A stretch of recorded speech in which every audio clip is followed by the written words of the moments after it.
खंडणी प्रकरणामध्ये वाल्मिक कराड सीआयडी समोर शरण आलाय। शरण आल्यानंतर वाल्मिक कराडला सीआयडी कडून अटक करण्यात आली आहे।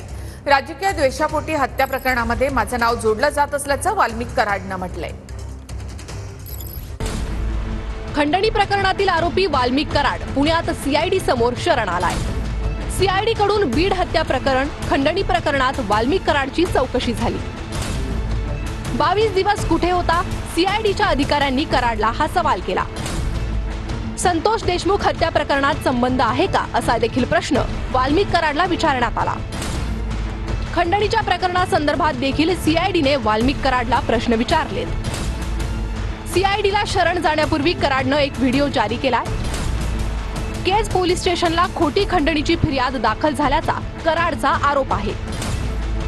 राजकीय द्वेषापोटी माझं नाव बीड हत्या प्रकरणाशी जोडलं जातंय असं कराडचं म्हणणं आहे।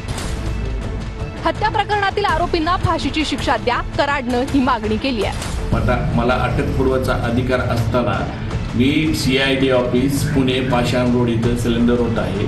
संतोष भैया देशमुखांचे जे कोणी मारेकरी असतील त्यांना अटक करावी, त्यांना फाशीची शिक्षा द्यावी। दरम्यान सीआयडीची पथकं 15 दिवसांपासून वाल्मिक कराडच्या शोधात होती।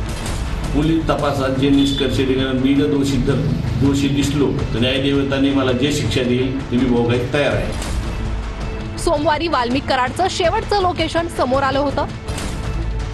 तर वाल्मिक कराडचं शेवटचं लोकेशन मध्य प्रदेशातील उज्जैनमध्ये होतं।